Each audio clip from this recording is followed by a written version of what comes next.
dans le message, que Dieu touche nos cœurs. Mais Père, oui, tu es le Dieu fidèle. Et combien nous apprécions cette qualité.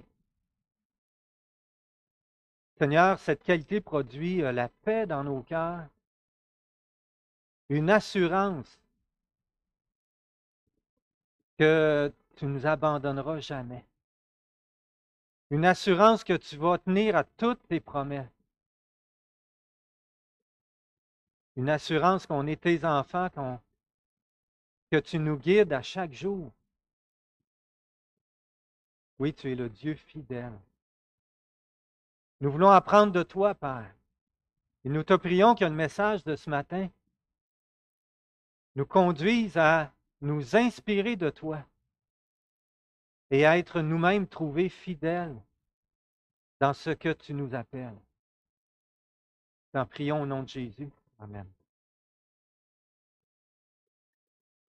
Alors, la fidélité, c'est une qualité qui est proche au cœur de Dieu. Dieu recherche la fidélité chez ses enfants qu'il a rachetés. Quand tu entends que Dieu nous appelle à être fidèles, à quoi tu penses? Je ne l'ai pas. À quoi penses-tu quand on parle, c'est important d'être fidèle? Si Jésus te posait la question, qu'est-ce que tu lui répondrais?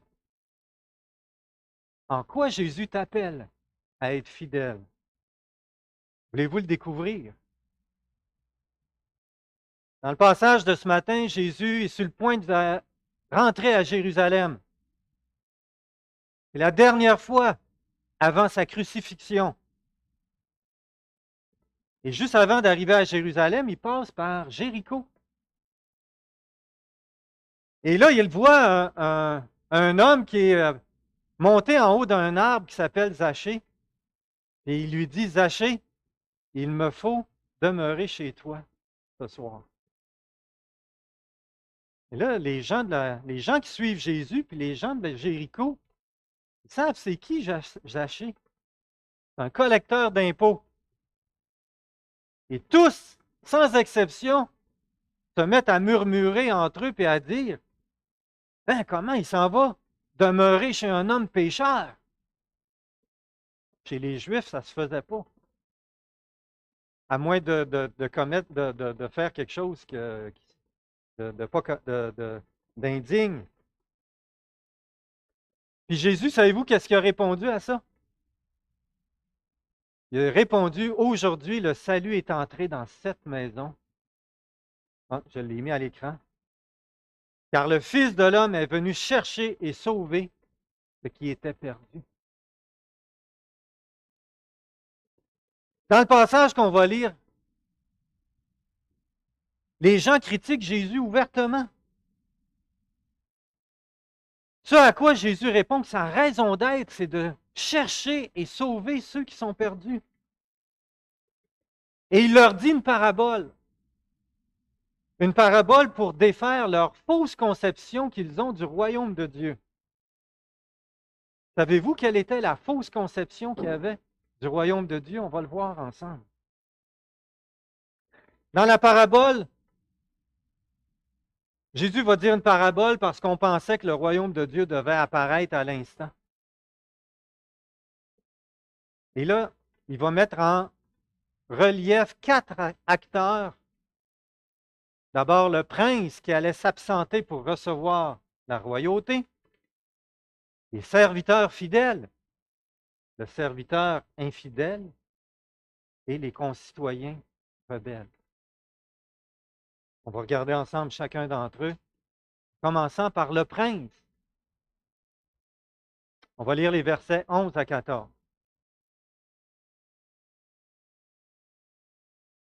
C'est dans, je n'ai pas donné le passage, c'est dans Luc 19, versets 11 à 14. Comme la foule écoutait cela, Jésus ajouta une parabole. En effet, il était près de Jérusalem et l'on croyait que le royaume de Dieu allait apparaître immédiatement. Il dit donc, un homme de haute naissance partait dans un pays lointain pour se faire désigner roi et revenir ensuite. Il appela 10 de ses serviteurs, leur remit 10 pièces d'or et leur dit, faites-les fructifier jusqu'à ce que je revienne. Cependant, ses concitoyens le détestaient et ils envoyèrent une délégation après lui pour dire, nous ne voulons pas que cet homme règne sur nous. Jésus s'inspire du contexte de son époque. Alors, qui régnait officiellement dans le pays d'Israël?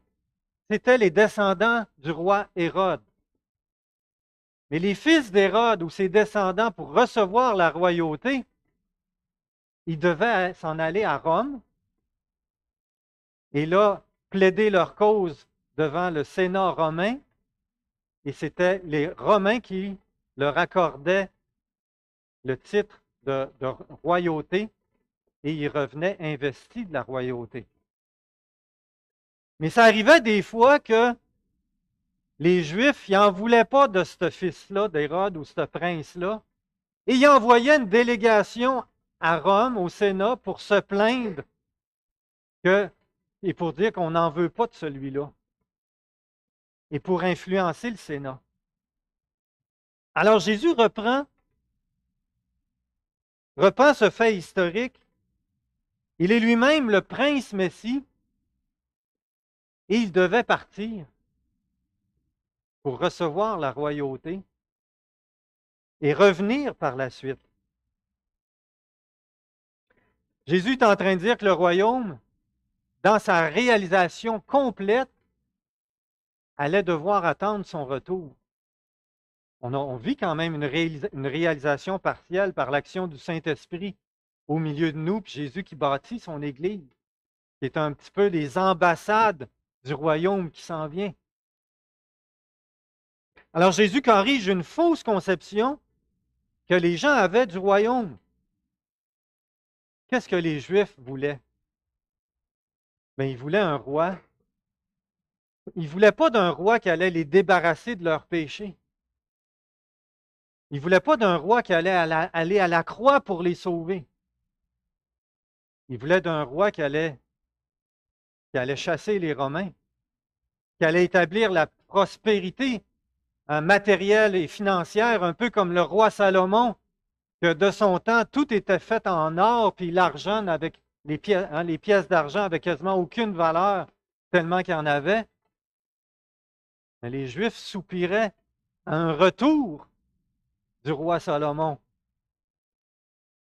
Mais Jésus n'est pas venu pour il n'était pas venu pour rétablir la prospérité matérielle. Il est venu pour établir la libération de l'esclavage du péché. Il a dit tout le long qu'il était là que son royaume n'était pas de ce monde. C'était un royaume spirituel. C'est triste, hein, quand j'ai prêché sur l'évangile de prospérité au mois de février, mais c'est triste de penser qu'une bonne partie des églises évangéliques n'ont pas compris ce simple principe-là, que Jésus n'est pas venu pour rétablir la prospérité, mais pour nous libérer du péché, et que son royaume n'est pas de ce monde. C'est un royaume éternel de sainteté, de justice, de vérité, d'amour, de grâce et de paix. Alors, avant de partir, Jésus convie ses serviteurs, puis il leur confie une pièce de monnaie qui a une grande valeur. Alors, une mine, c'est une pièce de... Certaines de nos traductions traduisent ici pièce d'or par mine. C'est une pièce de monnaie qui équivaut à 100 jours de travail. 100 jours de travail, c'est quand même une bonne somme. Hein, si on met ça à peu près à 20 piastres de l'heure, ça équivaut environ à 16 000 piastres. C'est une belle pièce de monnaie, là. Hein, c'est même, on pourrait dire, c'est quasiment un petit lingot d'or. Alors, une grosse pièce d'or. Maintenant, à quoi correspond ce trésor? C'est quoi ce bien que Jésus leur confie, ce trésor que Jésus leur confie? Certains vont dire que c'est nos talents. Le texte parallèle dans Matthieu 25 utilise le mot talent, qui est aussi une pièce, une valeur monétaire, une pièce de monnaie. Et ça n'a pas rapport avec les talents que Dieu nous a donnés. C'est une autre valeur monétaire. D'autres vont dire que ce sont nos dons spirituels, notre service pour Dieu. Mais ici, dans Luc 19, Jésus va remettre la même somme à 10 serviteurs. Dans Matthieu 25, il remet une somme différente à chacun des serviteurs. Ici, il remet la même somme. Tous les serviteurs du prince reçoivent la même somme en partage. Qu'est-ce qu'elle représente? Comment est-ce qu'on va faire pour le trouver? Qu'est-ce qu'on fait pour trouver? C'est quoi que Jésus leur confie? Ben, on regarde dans le contexte. C'est le contexte qui va nous le dire. Déjà, au verset précédent, Jésus dit qu'il est venu pour chercher et sauver ceux qui sont perdus.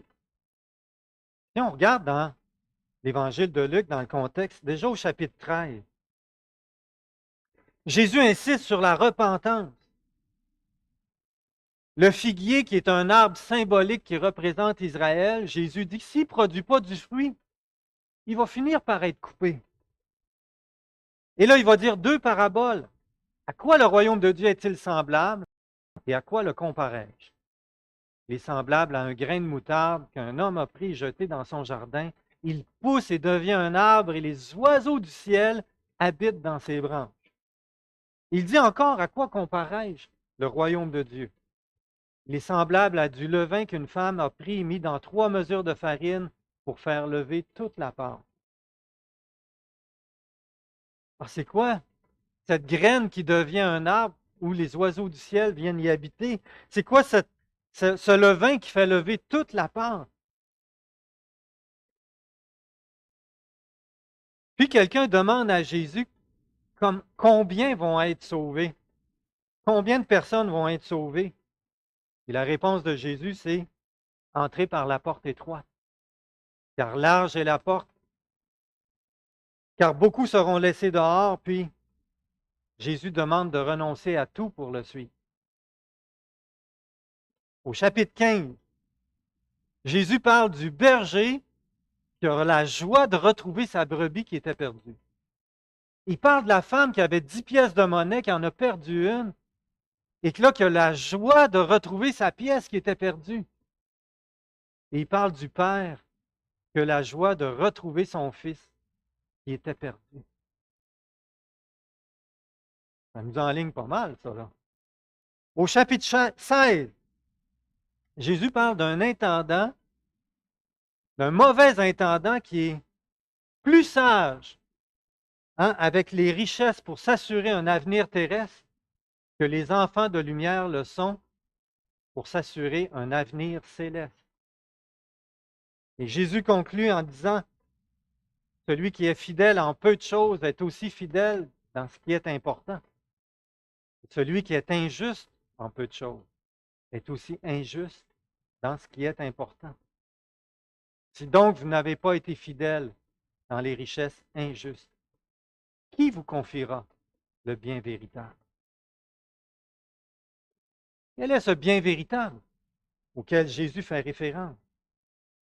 Jésus continue en parlant du séjour des morts, où un riche se retrouve dans la souffrance et un pauvre, Lazare, qui est dans la présence d'Abraham. En Matthieu 18 et 19, en Matthieu 18, Jésus demande de recevoir le royaume comme un petit enfant parce que combien il est difficile pour les riches d'entrer dans le royaume des cieux. Mais Zachée, qui était riche, lui, il y a accès parce que Jésus est venu pour sauver ce qui était perdu. Alors, qu'est-ce que le contexte nous dit? Toute la même chose. Ce bien qui a une valeur, qui a une grande valeur que Jésus nous confie, avant de partir, c'est quoi? Tu l'as dit, Arlette. C'est le salut. C'est la grâce qu'on a trouvée en Jésus-Christ. C'est la vie éternelle. C'est l'Évangile. Or, le prince, avant de partir, il confie à chacun des 10 serviteurs ce trésor et leur demande de le faire fructifier d'ici son retour comme roi. Qu'est-ce qui va se produire? Voulez-vous le savoir? Les serviteurs fidèles. Versets 15 à 19. Lorsqu'il fut de retour, après avoir été désigné roi, il fit venir les serviteurs auxquels il avait donné l'argent, afin de savoir quel bénéfice chacun avait fait. Le premier se présenta et dit, Seigneur, ta pièce d'or en a rapporté 10. Il lui dit, c'est bien, bon serviteur, parce que tu as été fidèle dans une petite chose, reçois le gouvernement de 10. Le deuxième vint et dit, Seigneur, ta pièce d'or en a produit 5. Il lui dit, toi, établi responsable de 5 villes. Le prince a reçu la royauté et il revient. Et là, il convie ses serviteurs pour leur faire rendre compte et savoir si on fait fructifier le trésor qui leur a été remis. Alors, le premier vient, puis son trésor a été fructifié par 10. Remarquez qu'il ne dit pas « j'ai fait fructifier ». Il dit simplement « ta mine a rapporté 10 000 ». Il y a l'humilité chez le serviteur, conscient que c'est par ses soins que le trésor a fructifié, mais c'est aussi grâce au Seigneur lui-même. C'est le Seigneur qui a fait fructifier ce trésor-là. Alors le roi félicite son serviteur qui a été bon et fidèle et le récompense en lui confiant l'administration, la gouvernance de 10 villes. Qu'est-ce qu'on doit retenir ici? Bien, le premier point important, c'est que le premier serviteur a été fidèle à s'occuper de ce que le prince lui a confié. Le deuxième point important, c'est que maintenant le prince est devenu roi et il partage sa royauté, sa gloire avec ceux qui l'ont servi fidèlement. La récompense des serviteurs fidèles, c'est d'être associés à l'autorité et à la royauté du prince. Est-ce que c'est littéralement que le serviteur va gouverner sur 10 villes? Alors, est-ce que certains pourraient dire que c'est pendant le règne de 1000 ans sur terre qu'il va gouverner 10 villes ici-bas? D'autres vont dire que c'est dans les nouveaux cieux et la nouvelle terre qu'il va gouverner sur 10 villes. Ça, j'en suis pas certain. Mais une chose que je suis certain, c'est que sa récompense, ça va être d'être associé à l'autorité et à la royauté du roi, à la gloire du roi. Le deuxième serviteur, il vient et lui, il a fait fructifier par 5 le trésor que le prince lui a confié. Et il reçoit en récompense la gouvernance de 5 villes. Si on compare avec le texte parallèle dans Matthieu 25, où c'est-à-dire les serviteurs ont reçu chacun selon leur capacité. Et si on pense à la parabole du semeur, où le grain qui est tombé dans la bonne terre a produit 100, un autre 60, un autre 30. Le point important ici, ce n'est pas de comparer le résultat. Ce qui est important, c'est que le trésor s'est fructifié et a été récompensé. Ça, c'est le point important. Non pas la comparaison, mais la fidélité. Puisque ce trésor est le salut, puisque c'est le salut, puis de le faire fructifier, c'est de chercher et trouver ceux qui sont perdus pour leur apporter ce salut. Et quand Jésus va revenir, c'est principalement là-dessus qu'il va nous demander des comptes. Il va nous demander des comptes sur notre amour, notre obéissance, à faire de toutes les nations des disciples et à leur enseigner tout ce que Jésus nous a prescrit.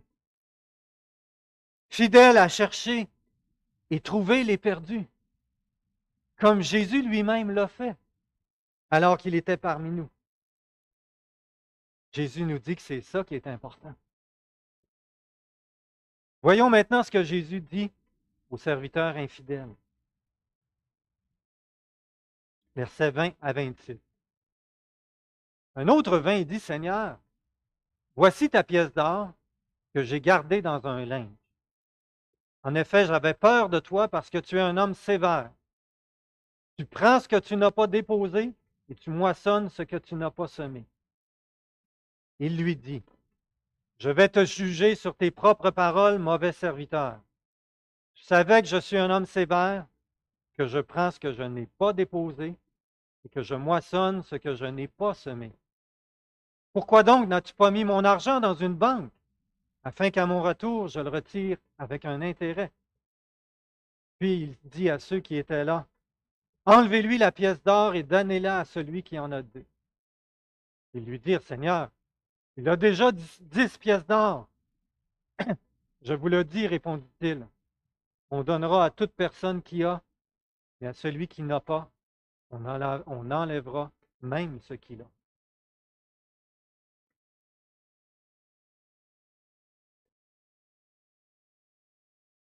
Alors le troisième serviteur arrive. Il y avoue qu'il a caché son trésor. Il a oublié sa tablette, et il ne s'est rien produit. Remarquez que devant le roi, il n'admet pas sa faute. Il n'admet pas son manquement. C'est quoi qu'il fait? Il l'accuse. Il dit, c'est de ta faute à toi. Le serviteur juge le roi. Regardez le jugement qu'il porte. Tu es un homme sévère, alors qu'il est bon. Tu prends ce que tu n'as pas déposé, tu moissonnes ce que tu n'as pas semé. Pourtant, le prince, dans sa bonté, ne l'avait-il pas sauvé et confié un trésor? Jésus y a enseigné dans le Sermon sur la montagne, ne jugez pas afin de ne pas être jugés. C'est du jugement dont vous jugez qu'on vous jugera, de la mesure que vous mesurez qu'on vous mesurera. Ce serviteur, il considère ni la bonté du Seigneur, lui avoir fait ce trésor-là, ni la considération pour le fait qu'il est le roi des rois. Il va même lui dire qu'il est un mauvais maître. Et en ce faisant, il porte un jugement sur son maître. Le serviteur juge le roi au jour de son jugement. C'est le monde à l'envers. Et avec raison, Jésus lui répond, je vais te juger sur tes propres paroles, mauvais serviteur. Et il lui dit, pourquoi donc n'as-tu pas mis mon argent dans une banque, afin qu'à mon retour, je le retire avec un intérêt? Puisque le trésor, c'est le salut, qu'est-ce que Jésus veut dire par là? Pourquoi tu n'as pas mis mon argent dans une banque? Ben, une banque, ça sert à quoi? Ça sert à faire fructifier d'une certaine façon. Alors, j'imagine que c'est de le confier à quelqu'un qui va faire fructifier le trésor. Alors, si Jésus est en train de lui dire, si toi, tu ne l'as pas fait fructifier, pourquoi tu ne l'as pas confié à quelqu'un? Lui, au moins, il l'aurait fait fructifier. Qu'est-ce que ça veut dire? Ben, j'imagine que ça peut être de soutenir un missionnaire. un évangéliste, une implantation d'église, de soutenir l'envoi de littérature, de Bibles imprimées, de soutenir une radio chrétienne, d'accueillir, d'offrir l'hospitalité à des nouveaux. Tout ce qui contribue au salut de ceux qui cherchent. Mais même ça, le serviteur ne l'a pas fait. Alors le roi exprime son jugement. Ta pièce d'or, enlevez-la lui et donnez-la à celui qui en a 10. Là, les autres, ils réagissent, mais Seigneur, il y en a déjà 10. Et Jésus répond que la fidélité des uns est récompensée au-delà de ce qu'ils espéraient. On donnera à celui qui l'a. Mais l'infidélité des autres va leur faire perdre même ce qu'ils pensent avoir. Mais à celui qui n'a pas, on enlèvera même ce qu'il a. Le parallèle dans Matthieu 25 est encore plus explicite. Jésus dit dans Matthieu 25, le serviteur inutile, jetez-le dans les ténèbres du dehors, où il y aura des pleurs et des grincements de dents.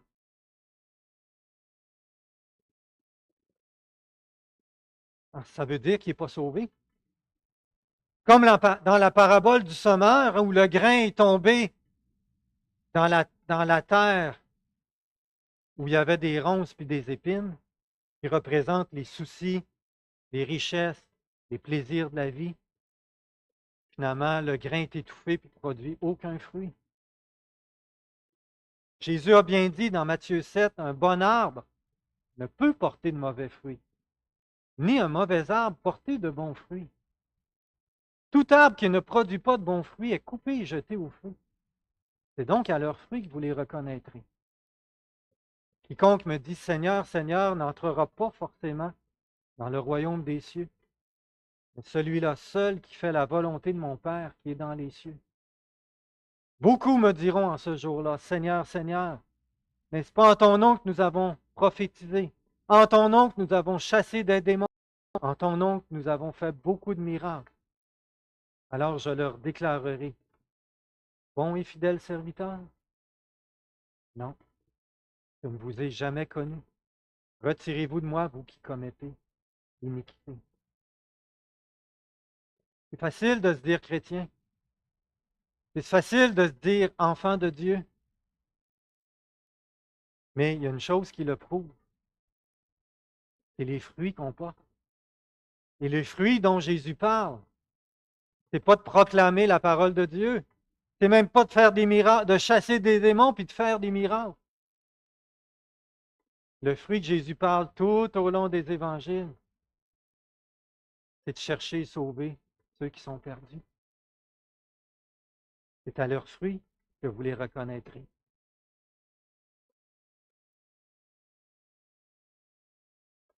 Après le sort des serviteurs fidèles et infidèles, Jésus aborde le sort des concitoyens rebelles. Les concitoyens rebelles, verset 27. Quant à mes ennemis qui n'ont pas voulu que je règne sur eux, amenez-les ici et mettez-les à mort devant moi. Le retour de Christ va sonner l'heure du jugement et jugement dernier de la condamnation de ceux et celles qui l'ont rejeté. Dans le contexte de Luc, ça s'adresse particulièrement aux autorités juives et aux Juifs qui ont condamné Jésus, qui l'ont livré à la mort, aux Romains qui l'ont crucifié. Alors que Jésus était mourant sur la croix et qu'il a dit, Père, pardonne-leur car ils ne savent pas ce qu'ils font. Ça inaugurait le temps de la grâce. Le temps où pour chacun pour soi peut demander pardon à Jésus, reconnaître sa seigneurie, se soumettre entièrement à lui. Mais quand Jésus va revenir, le temps de la grâce va être arrêté. Et là, ça va être le temps de rendre les comptes.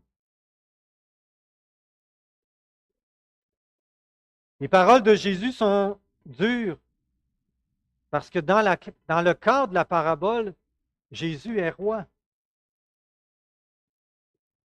Mais ces paroles sont aussi l'annonce du jugement dernier qui va être terrible pour tous ceux et celles qui ne se sont pas repentis et qui n'ont pas mis leur foi en Jésus-Christ, pour qu'il soit leur Sauveur et leur Seigneur. En mourant sur la croix, Jésus montre son amour pour nous. Et il est notre seule chance de salut. Si on refuse, qu'on rejette cet amour-là qu'il nous a manifesté, il n'y a pas d'espérance de salut pour quiconque.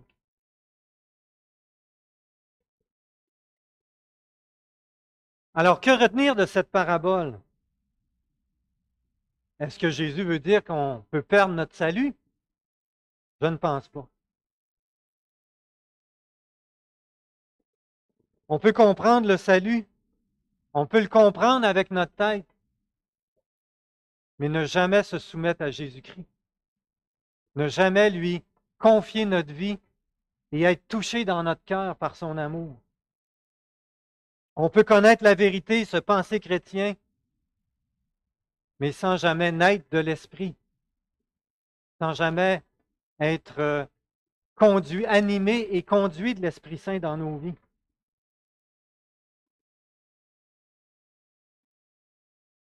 Quand on a véritablement reçu le trésor du salut dans notre cœur, qu'on a trouvé le pardon de nos péchés, sa paix, sa joie, son amour, l'assurance de la vie éternelle, d'abord, ça transforme nos vies, ça transforme nos cœurs, puis on n'est pas capable de garder ça pour nous autres. On veut que les autres connaissent ce salut, cette paix, cette joie, ce trésor-là inestimable. Alors, le fait de le garder pour soi et de ne pas en parler à personne, ça fait juste démontrer une chose, c'est qu'on ne l'a pas reçu dans notre cœur véritablement.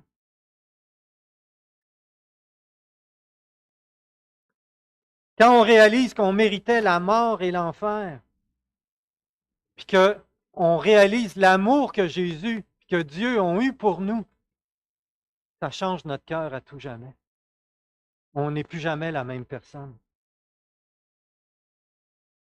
Et Jésus nous demande de faire équipe avec lui pour que ce qu'il a fait ici-bas, de chercher et sauver ceux qui sont perdus, eh bien qu'on soit collaborateur avec lui dans la même œuvre. Alors c'est juste normal que ce si précieux trésor, on ne veut pas le garder pour nous, on veut juste le partager. Et je suis certain que vous êtes d'accord avec ça. Non seulement on veut le partager, mais on veut s'améliorer. On veut trouver des moyens. C'est pas facile hein, dans le monde dans lequel on vit d'amener la lumière, d'amener l'Évangile. On a besoin d'apprendre à être prudent, d'être sage, d'être intelligent dans notre approche avec les gens. Et on a besoin de l'apprendre.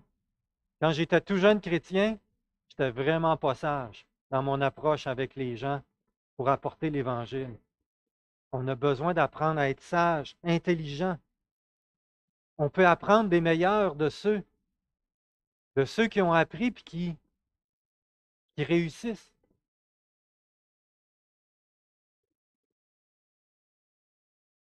Alors, quand on a plein d'excuses pour ne pas faire ce que le Seigneur nous demande, il y a quelque chose qui n'est pas normal.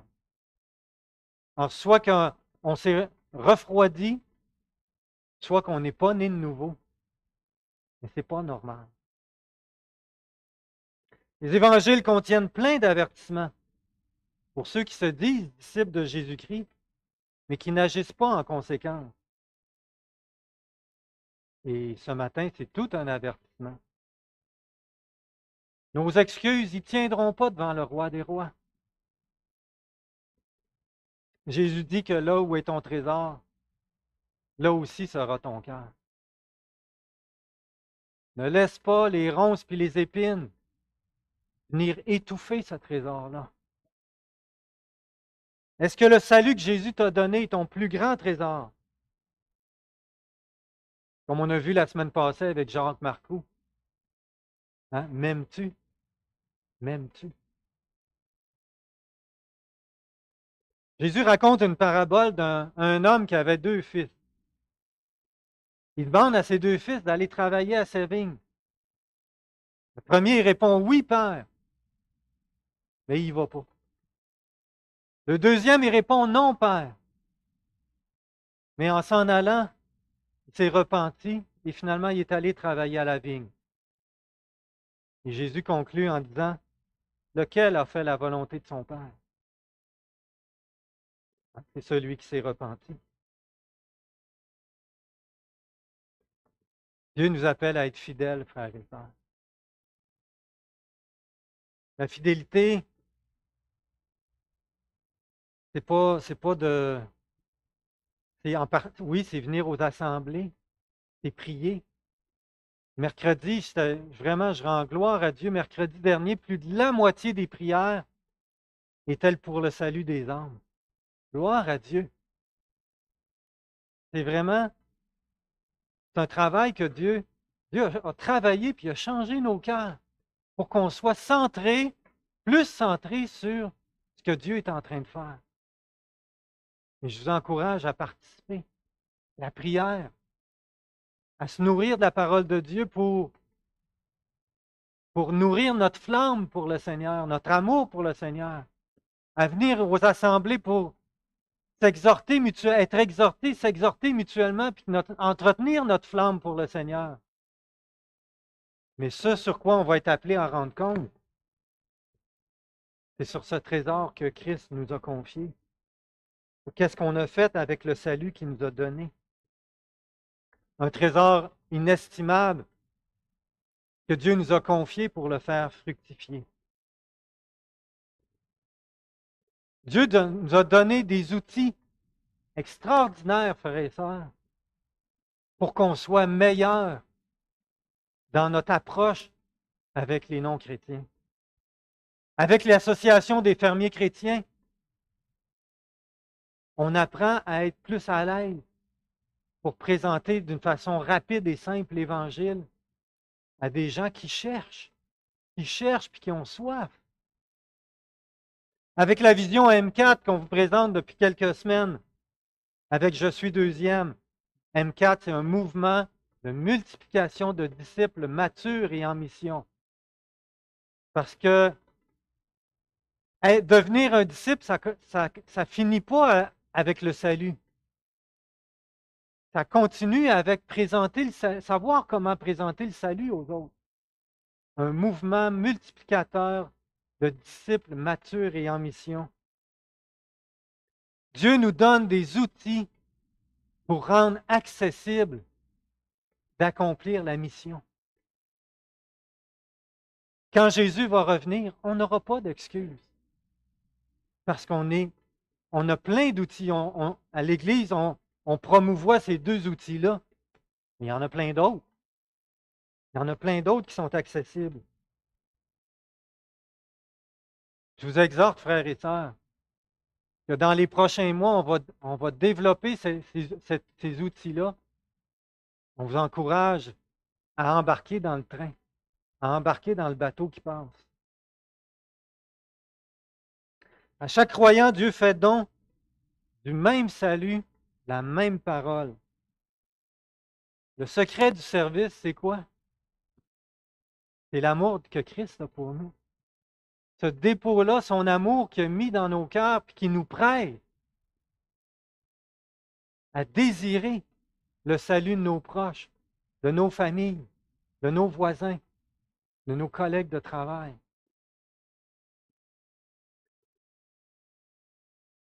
Plus cet amour-là est grand, plus on est conscient de quoi Jésus nous a sauvés, de comment est-ce qu'il nous a aimés, bien plus grand va être notre dévouement envers lui.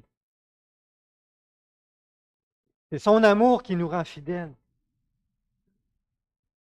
Et la fidélité comme l'amour, c'est un fruit de l'esprit. C'est son esprit qui le produit dans nos cœurs. Prions.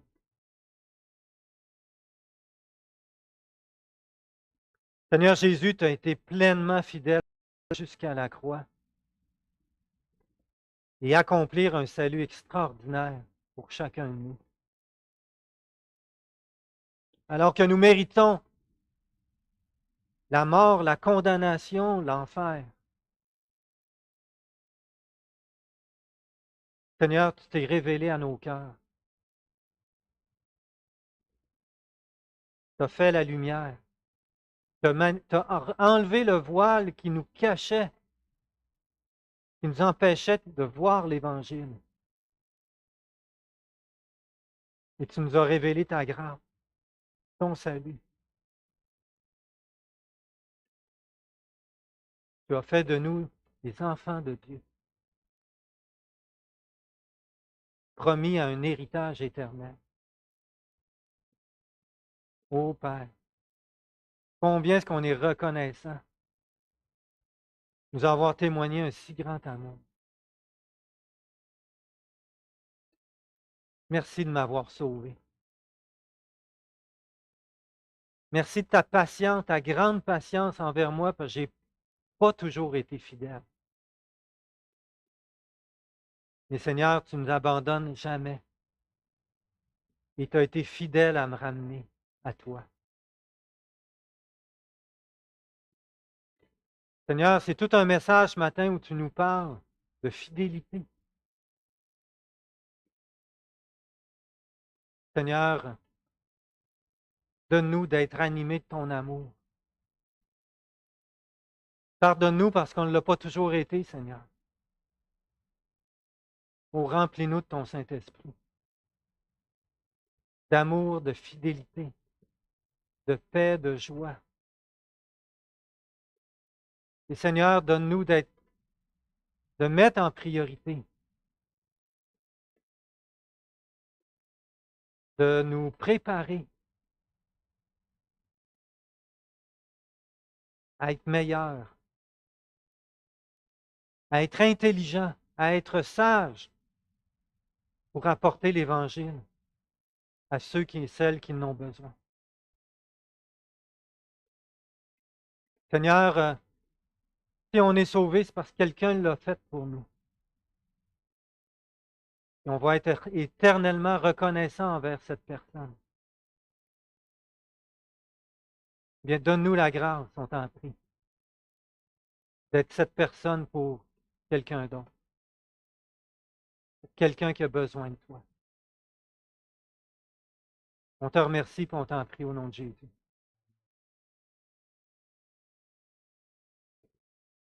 Eh bien, on va maintenant écouter la dernière vidéo de la vision M4. Alors, je l'ai intentionnellement gardée pour la fin. Absolument. Tu l'as-tu téléchargé, Dan? OK.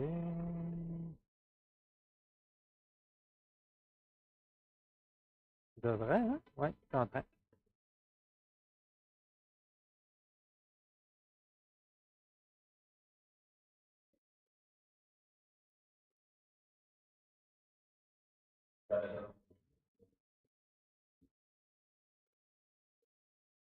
Ce qui est important, c'est pas d'aller vite, c'est d'aller loin. Ce qui est important, c'est pas de porter des fruits rapidement, c'est de porter des fruits longtemps. Qu'on soit dans une saison où c'est propice maintenant à avoir le temps nécessaire pour chercher les personnes qui sont préparées par Dieu, et puis commencer des groupes de découverte, les conduire à Jésus, s'occuper d'eux spirituellement ensuite. Que ce soit un temps qui est propice à ça, ou que ce soit un temps qui n'est pas propice à ça. Il y a une possibilité de participer quand même. C'est ce qu'on va voir aujourd'hui. Dans l'Ancien Testament, dans le livre d'Ésaïe, on a une scène qui est surprenante. C'est la scène dans laquelle Dieu appelle Ésaïe et Ésaïe répond à l'appel de Dieu. Au verset 8, on voit qu'il dit « J'entendis la voix du Seigneur disant « Qui enverrai-je et qui marchera pour nous? » Je répondis « Me voici, envoie-moi. » Il entend Dieu qui parle, comme si Dieu parlait de son propre cœur. Il n'entend pas Dieu qui dit « Ésaïe, est-ce que tu veux me suivre? » Il entend Dieu qui parle de son propre cœur. Dieu dit « Mais qui enverrai-je? » et qui marchera pour moi. Et Ésaïe, avec son cœur, il répond en disant, moi, Seigneur, envoie-moi. C'est comme ça qu'il faut qu'on réponde. Il y a des temps où c'est le temps là, où on se dit, Seigneur, ça donne bien, mes enfants sont grands, maintenant j'ai plus de temps. Je veux chercher les personnes qui sont préparées par Dieu. Oui, envoie-moi, Seigneur. Puis il y a d'autres temps où ajouter ça à notre vie va nécessairement briser aux choses ailleurs. On doit d'abord s'occuper de notre famille. On doit d'abord s'occuper de notre mariage. Ça ne veut pas dire qu'on ne peut pas le faire, mais ça veut dire que les rythmes de vie ne sont pas toujours les mêmes. Sauf qu'ici, on peut répondre oui. Seigneur, envoie-moi tout le temps. Comme on l'a vu ensemble, la prière de l'indépendance, elle fait ses propres plans. Et ensuite, elle demande à Dieu de bénir. Mais la prière de dépendance, elle réalise que sans lui, on ne peut rien faire. Donc, on doit avoir des équipes de prière alentour des personnes qui vont chercher les personnes préparées par Dieu. C'était l'étape numéro 1 de notre plan de travail. Donc, la première chose qu'on peut faire, comme implication dans le ministère de la réconciliation de Dieu, c'est de joindre un groupe de prière.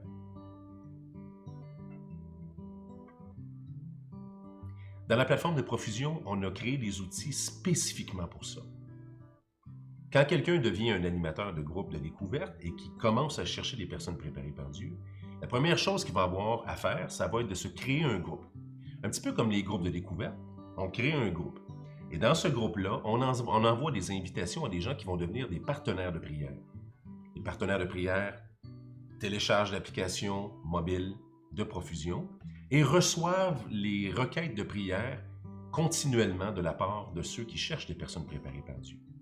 Notre système est même fait de manière à ce que vous puissiez indiquer quand vous avez prié pour une requête de prière et on voit le total des prières qui augmente. Donc, pour que les personnes qui sont dans une saison de leur vie qui est propice pour chercher les personnes préparées par Dieu, pour qu'eux soient en mesure de trouver les personnes que Dieu a préparées, ça prend une équipe de prière. Donc, pour les personnes qui sont dans une saison de vie qui n'est pas propice à ça en ce moment, elle peut être propice pour joindre un groupe de prière. Celui qui est dans une saison de vie qui n'est pas propice en ce moment à avoir le temps qu'il faut pour s'occuper des gens, il peut quand même participer en étant corps et âme attaché à la même mission et lui, il va soutenir le travail des autres. Et c'est à cause du travail des deux que Dieu va agir. Donc, la première façon de participer, c'est de joindre un groupe de prière pour des personnes qui cherchent des personnes préparées par Dieu. Ensuite, la deuxième manière de joindre le travail de Dieu, c'est d'accepter de relever le défi, de partir à la recherche des personnes préparées par Dieu. On a une courte formation qui se fait en une seule journée et qui vous donne les outils nécessaires pour être capable de commencer à chercher les personnes préparées par Dieu, à créer votre groupe de découverte et à partir dans cette direction-là. Donc, que ce soit par la première manière, en joignant un groupe de prière, ou par la deuxième manière, en amorçant les démarches pour devenir un animateur de groupe de découverte, chercher et trouver les personnes préparées par Dieu, vous pouvez répondre à l'appel. Au travers des dernières semaines, on a vu que le bon berger nous a rachetés, pas parce qu'on le méritait, mais parce qu'il a choisi de nous aimer. On a vu ensuite qu'il nous aime, qu'il nous chouchoute, qu'il prend soin de nous comme un berger prend soin de ses brebis. On a vu ensuite que comme quelqu'un qui est amoureux, on s'attache à lui, on apprend à aimer ce qu'il aime, on apprend à avoir des aversions pour qu'est-ce qu'il n'aime pas, puis ses projets deviennent nos projets. On a vu que son projet, c'est de réconcilier le monde avec lui-même. On a vu que c'est son projet, c'est pas le nôtre.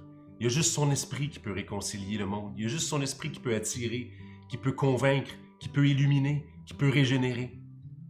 Mais il a choisi d'utiliser des témoins pour rassembler l'Évangile devant eux et puis conduire les personnes qui est en train de préparer vers Jésus. On a vu qu'on peut joindre le travail au travers de la prière et on a vu qu'on peut joindre le travail au travers aussi de la recherche des personnes qui sont préparées par Dieu. Aujourd'hui, j'aimerais vous donner l'opportunité d'entendre l'appel de Dieu, comme Ésaïe. puis de répondre comme lui, « Me voici, Seigneur, envoie-moi. »